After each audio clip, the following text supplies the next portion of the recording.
E aí galera, beleza? Aqui é o professor Douglas e hoje nós vamos fazer uma breve introdução à termoquímica.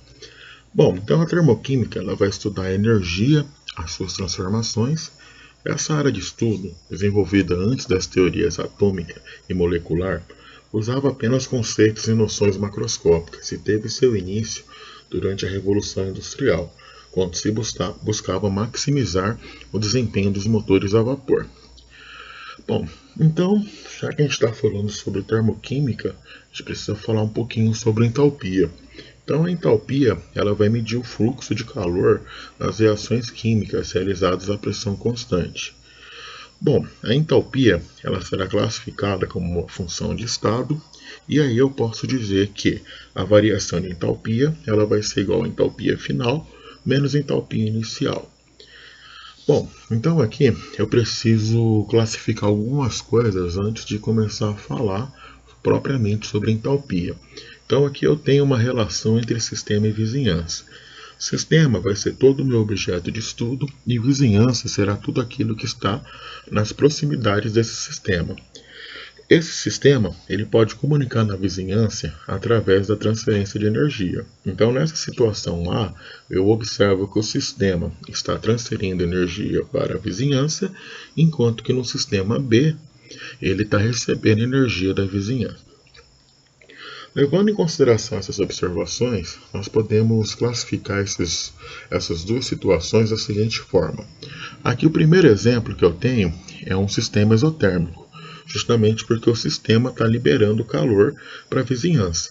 E toda vez que eu estiver próximo de algum local onde está ocorrendo algum processo exotérmico, a sensação que eu vou sentir é de calor. E aqui o próximo situação que eu tenho, ela é um sistema endotérmico. Então, nesse caso, eu vou observar que a vizinhança ela vai estar transferindo calor para o sistema. E se eu estiver próximo de algum local onde estiver ocorrendo esse processo, a sensação que eu vou sentir é de frio. Bom, então aqui nós temos as reações exotérmicas, onde a energia do reagente ela vai ser maior que a energia dos produtos. Bom, então eu posso descrever esse processo da seguinte forma. Reagente tornando produto mais calor, reagente perdendo calor formando produto, reagente formando produto e representar o ΔH fora da reação. Lembrando que, como eu tenho um sistema exotérmico, esse ΔH ele sempre será menor que zero. E eu também posso representar esse sistema na forma de gráfico, em que eu tenho a entalpia em função do caminho da reação. Então, como eu observo nesse esquema, esse primeiro patamar que eu observo aqui, ele representa o reagente. E o segundo patamar representa o produto. E como nós falamos inicialmente, a energia do produto ela é sempre menor que a energia do reagente. Então, para que ocorra essa transformação, o meu sistema precisa liberar esse conteúdo energético para a vizinhança. Então, por isso que nós escrevemos que o ΔH ele vai ser uma relação entre a minha condição final menos a minha condição inicial. Como a minha condição inicial é a energia do reagente e ele possui um conteúdo energético maior que o produto, então esse ΔH ele sempre vai dar um valor menor que zero. Então, dessa forma, eu caracterizo um processo exotérmico. E aqui eu tenho as reações endotérmicas. Aqui vai ser ao contrário do que nós vimos nas reações exotérmicas.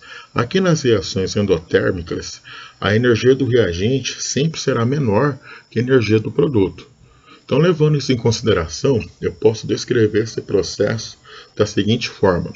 Reagente recebendo calor, tornando produto. Reagente tornando produto e perdendo calor.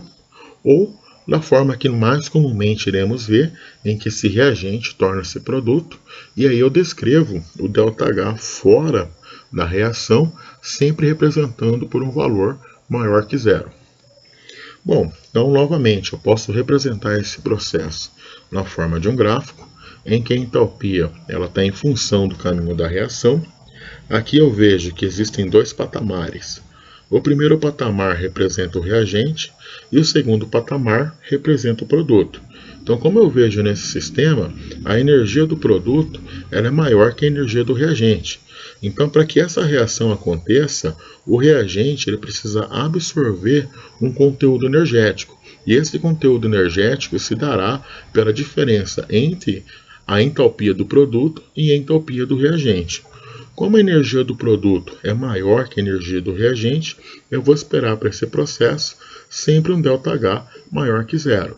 Então, em poucas palavras, eu posso dizer que uma reação exotérmica apresenta um ΔH menor que zero, ou seja, negativo, enquanto que em uma reação endotérmica, o meu ΔH sempre será maior que zero, ou seja, sempre será um valor positivo. Bom, então levando isso em consideração, eu posso representar essas reações como equações termoquímicas. Então a equação termoquímica será uma representação da reação química, na qual devem constar as quantidades em matéria, os estados físicos e os estados alostrópicos, caso existam, a temperatura, a pressão e a quantidade de calor liberada ou absorvida na reação. Bom, então vamos observar aqui alguns fatores que podem alterar a variação de entalpia. O primeiro é a quantidade de matéria.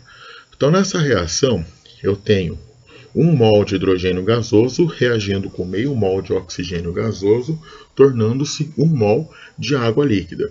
E a quantidade de energia liberada nesse processo é equivalente a 275,83 kJ. Agora, se eu pegar e dobrar esse conteúdo, essa quantidade de matéria, então nesse caso, em vez de ser 1 mol de hidrogênio, torna-se 2 mols, reagindo com 1 mol de oxigênio e formando 2 mols de água líquida, eu vejo que o conteúdo energético desse processo ele será o dobro comparado à primeira reação. E caso eu triplique essa quantidade de matéria, agora que eu tenho 3 mols de hidrogênio reagindo com 3 mols e meio de oxigênio, formando 3 mols de água líquida, eu observo que esse ΔH ele será o triplo comparado à nossa situação inicial. Então, dessa forma que eu observo que a quantidade de matéria ela irá influenciar o valor da nossa entalpia, justamente porque essa é uma propriedade sensível. Já com relação ao estado físico, eu vou observar que ele também vai apresentar uma variação no conteúdo energético da nossa reação.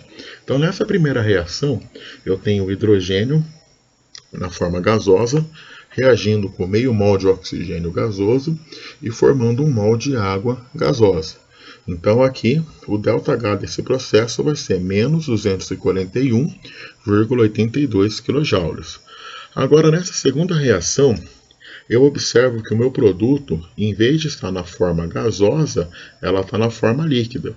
E essa diferença de estado físico, eu vou observar no valor final do meu ΔH. Então aqui, na primeira reação em que o estado físico do meu produto era gasoso, o conteúdo energético era menos 241,82. Agora que o estado físico do meu produto está na forma líquida, o ΔH é menos 275,83 kJ. E aí, por fim, caso eu tenha o mesmo processo, só que o meu produto esteja na forma sólida, eu vou observar que o conteúdo energético existente será diferente. E agora assumirá o valor de menos 292,72 kJ.